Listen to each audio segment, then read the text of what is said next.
Ya, shalom, salam sejahtera di dalam Tuhan kita, Tuhan Yesus Kristus. Saya Pendeta Yohanes Nahuai kembali hadir di hadapan Bapak Ibu Saudara-saudari semua dalam pembekalan karakter Faith Minutes Live yang setiap hari Kamis malam pukul 19.00 waktu Indonesia bagian Barat hadir di hadapan Bapak Ibu Saudara-saudari semua. Kita sekarang dalam masuk musim yang kedua di tahun 2023 ini, dalam arti kita membahas sebuah rangkaian serial pembekalan karakter yang baru ini dengan judul 15 alasan untuk menjaga hati. Nah, pembahasan ini adalah pembahasan yang masuk dalam kategori menjalani tahun restorasi di tahun 2023 ini.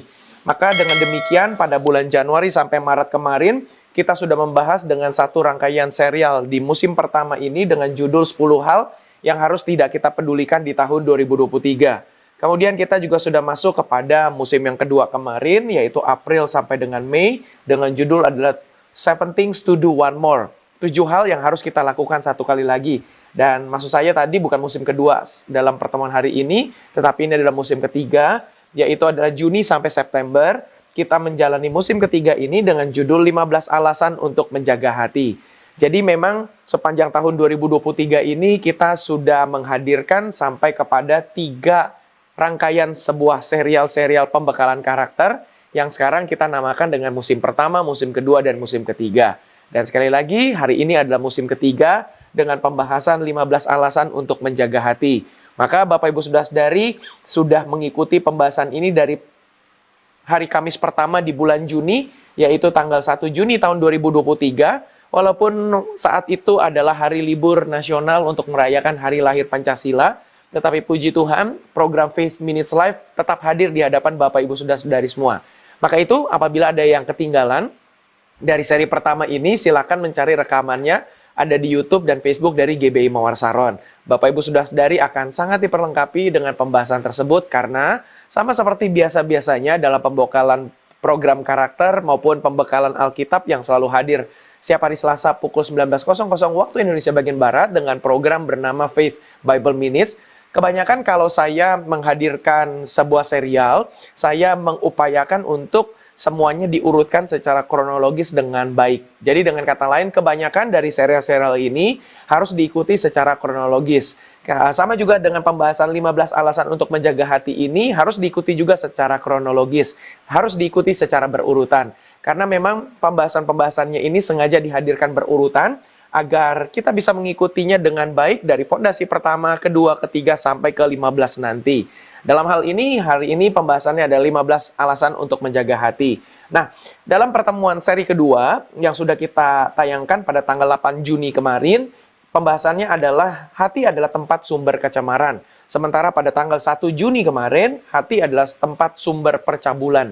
Jadi memang inilah 2 alasan mengapa kita perlu menjaga hati, karena alasan yang pertama tanggal 1 Juni kemarin itu adalah hati adalah tempat sumber percabulan. Dan alasan yang kedua pada tanggal 8 Juni, hati adalah tempat sumber kecemaran. Nah, hari ini, yaitu pada tanggal 15 Juni, seri ketiga adalah hati adalah tempat sumber hawa nafsu. Nah, kalau Bapak Ibu Saudara-saudari sudah mengikuti dari seri pertama, seri kedua, maka kita bisa memang melihat bahwa berbicara tentang percabulan, berbicara tentang kecemaran, itu tidak jauh dari tentang pornografi, tentang seksualitas, tentang yang berhubungan dengan hawa nafsu kita dalam area seks. Maka itu Bapak Ibu Saudara-saudari, kita masuk dalam serial ketiga ini, kita sudah tidak menyentuh kepada area tersebut, tetapi kita masuk menyentuh kepada area amarah kita. Memang ketika berbicara tentang hawa nafsu, kalau kita bisa mengacu kepada definisi dari Kamus Besar Bahasa Indonesia, hawa nafsu itu dibagi ke dalam 2 kata, hawa dan nafsu. Hawa menurut Kamus Besar Bahasa Indonesia adalah sebuah keinginan atau sebuah nafsu.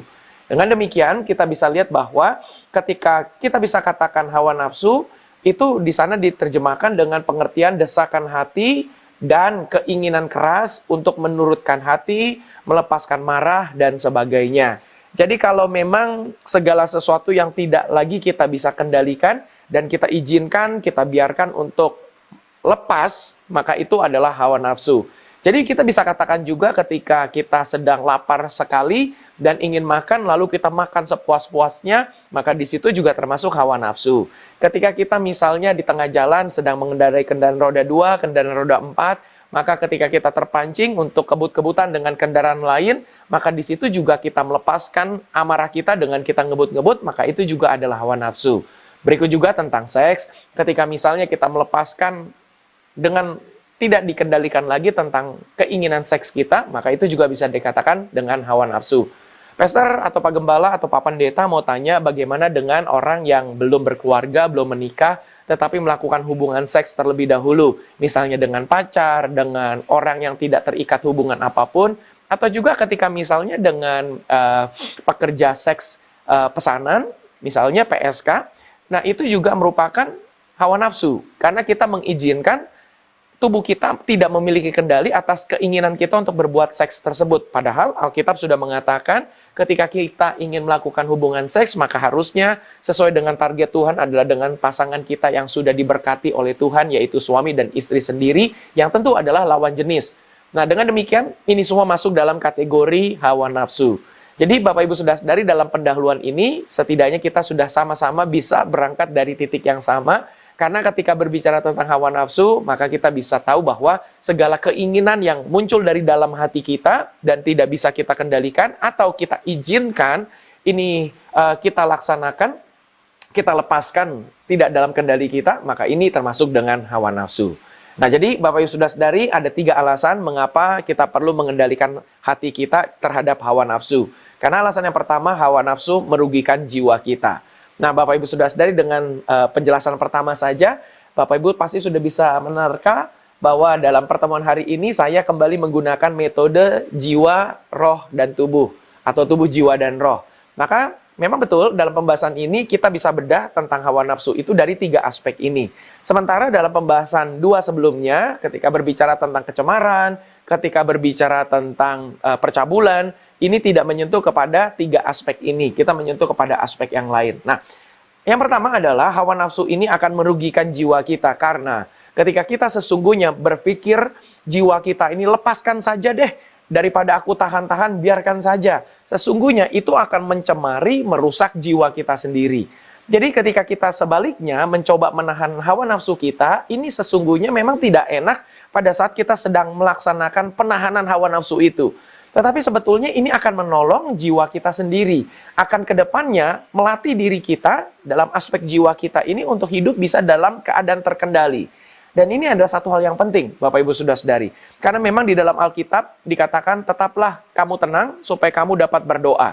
Jadi memang ketika kita ingin berkomunikasi dengan Tuhan Allah dalam doa kita, diperlukan sebuah ketenangan hati dan sebuah ketenangan pikiran. Nah, ketika misalnya kita mengizinkan melepaskan amarah kita, melepaskan keinginan kita, melepaskan nafsu kita, maka ini akan merugikan diri kita sendiri dalam aspek jiwa kita.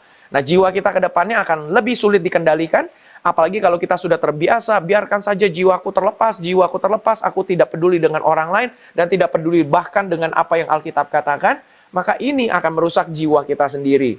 Kedepannya jiwa kita ini akan semakin sulit dikendalikan. Dan sampai satu titik nanti, kita tidak lagi bisa mengendalikan jiwa kita, dan jiwa kita justru yang mengendalikan diri kita. Dan ketika itu sudah terjadi, Bapak Ibu sudah sadari, kita akan menjadi orang yang paling konyol di dunia ini. Jadi, biarlah pembahasan ini boleh menolong kita semua, supaya kita tidak sampai ke titik itu, sehingga kita menjadi orang-orang yang tidak konyol di depan orang lain, tetapi menjadi berkat bagi orang lain, menjadi terang bagi orang-orang lain.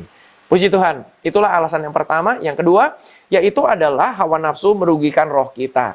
Jadi Bapak Ibu sudah sadari dalam khotbah-khotbah saya di ibadah minggu yang sudah dihadirkan dalam belakangan ini, dalamnya 3 minggu, 4 minggu belakangan ini, saya sudah menyampaikan dalam khotbah ibadah minggu, di mana saya lebih senang sekarang memisahkan antara pikiran dengan hati. Jadi antara pikiran dengan hati, ketika kita bisa pisahkan, maka kita akan bisa bedah lebih detail.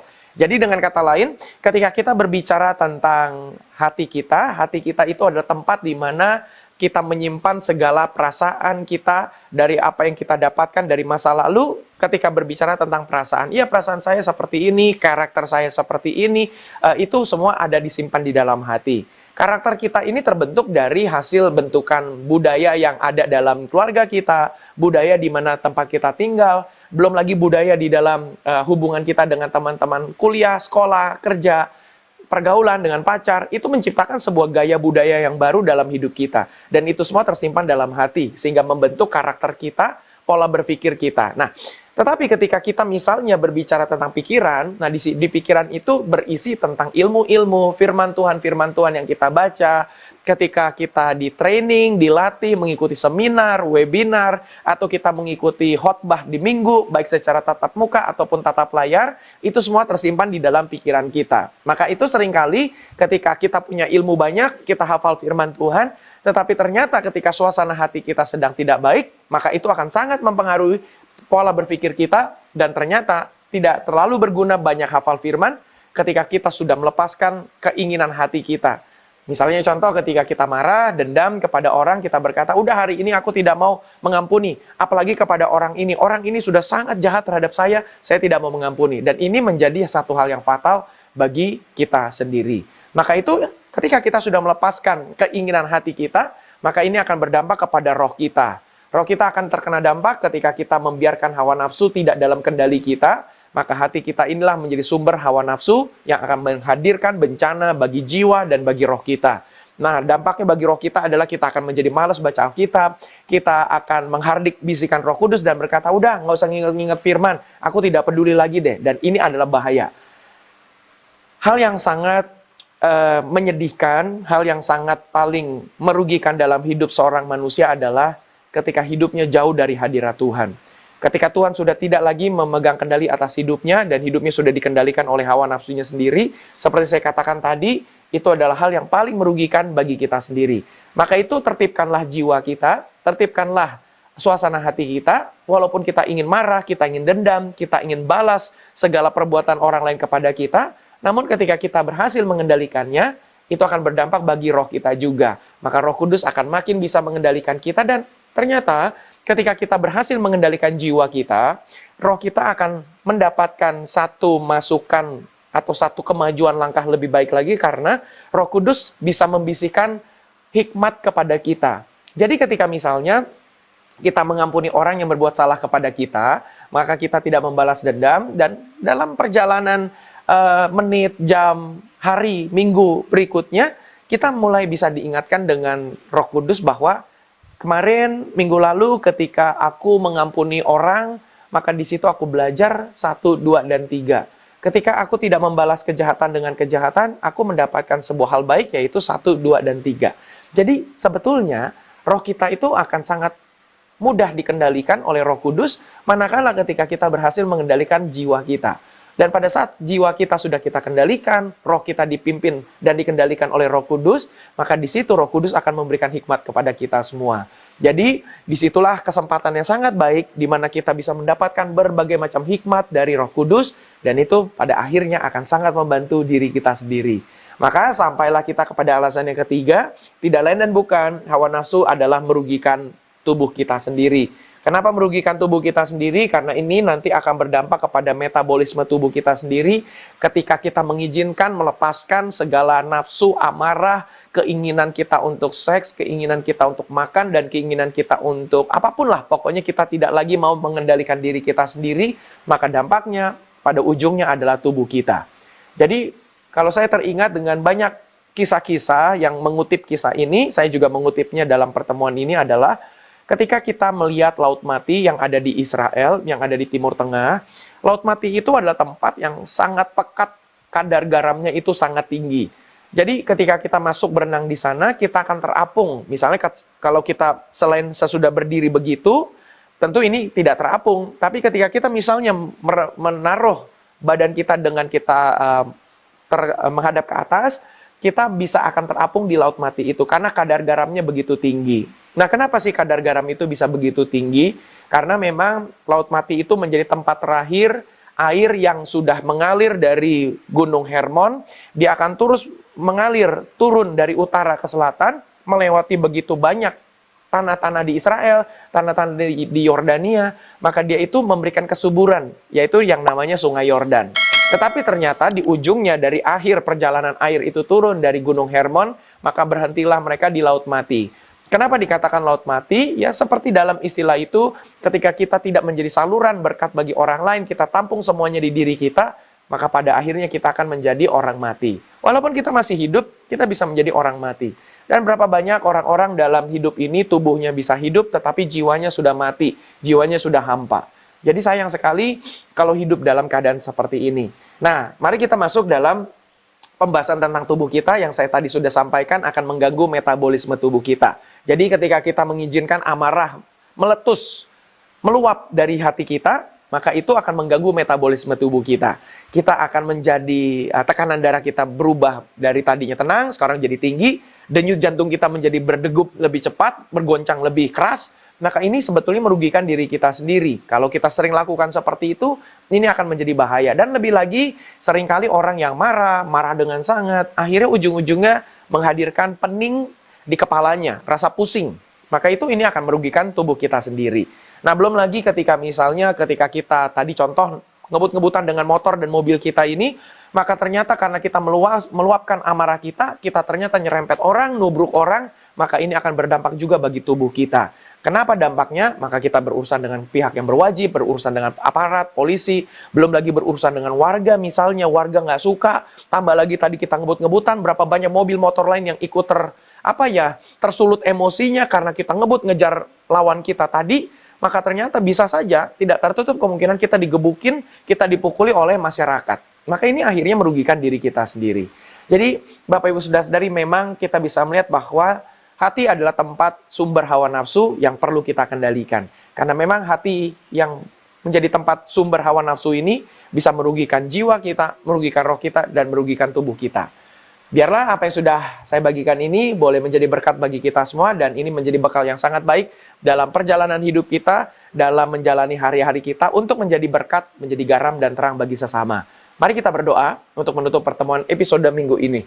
Bapa dalam surga, terima kasih Tuhan sudah menolong setiap kami, dan puji Tuhan untuk pembahasan ulasan kali ini. Kami sungguh diberkati, sungguh diperlengkapi, sungguh-sungguh dimotivasi untuk kami melajukan diri kami menuju kepada firman Tuhan, agar kami hidup berkenan di hadapan Tuhan. Dan ternyata hidup berkenan di hadapan Tuhan adalah membuat diri kami sendiri terberkati. Maka itu Bapa, ajar kami untuk kami dapat mengendalikan hati kami yang ada sumber dari hawa nafsu. Biarlah Tuhan boleh menolong, Roh Kudus bantu kami, supaya jiwa kami, roh kami, tubuh kami diberkati Tuhan. Terima kasih Bapa, Tuhan tolong setiap kami yang memiliki pergumulan, Tuhan tunjukkan jalan keluar, bahkan bagi kami yang sakit, Tuhan sembuhkan dalam nama Tuhan Yesus. Berkati gereja kami, berkati program pembekalan karakter Faith Minutes Live, serta program pembekalan Alkitab Faith Bible Minutes, biarlah program tengah minggu ini hadir memberkati setiap orang. Terima kasih Bapak, kami sungguh bersyukur untuk gereja kami yang selalu hadir menghadirkan banyak topik-topik yang baik untuk menolong setiap kami. Ajar kami, bantu kami juga untuk membagikan hal-hal baik ini kepada orang-orang lain, supaya orang lain banyak juga dapat ditolong dan diberkati. Terima kasih Bapak, berkati juga bangsa dan negara kami Indonesia. Terpujilah namamu, dalam nama Tuhan Yesus Kristus kami berdoa dan mengucap syukur. Haleluya, amin.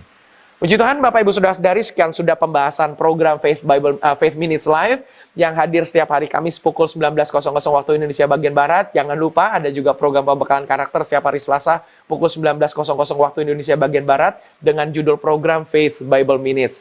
Jadi program-program kita ini banyak yang kita namakan dengan judul Faith, Faith, dan Faith, supaya kita semua bisa memiliki iman kepada Tuhan Yesus Kristus. Puji Tuhan, Bapak Ibu Saudara-saudari yang menggunakan YouTube, silakan subscribe, jangan lupa klik lonceng yang ada di YouTube GBI Mawar Saron, supaya Bapak Ibu Saudara-saudari yang menggunakan YouTube, kita bisa mendapatkan notifikasi ketika ada pergerakan terjadi di YouTube GBI Mawar Saron.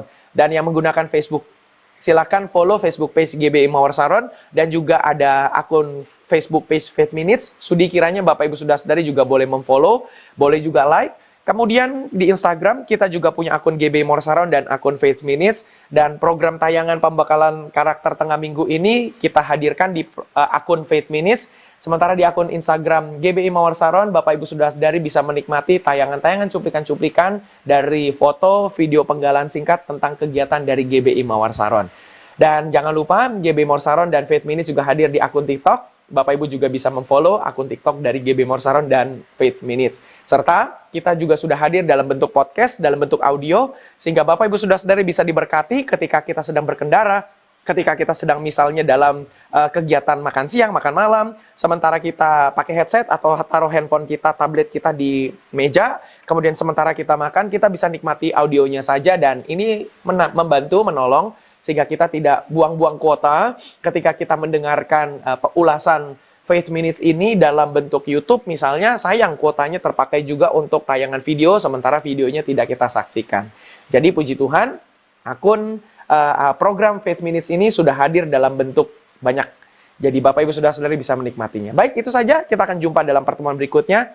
Dan Bapak Ibu, di layar ada QR Code yang bisa dinikmati, bisa di-screenshot, bisa disimpan di galeri handphone, karena terima kasih Bapak Ibu Saudara-saudari dalam QR Code itu, Bapak Ibu Saudara-saudari bisa memberikan dukungan kepada program ini, supaya program ini bisa terus kita tingkatkan lebih baik lagi. Puji Tuhan, terima kasih. Kita akan jumpa dalam pertemuan berikutnya. Tuhan Yesus memberkati.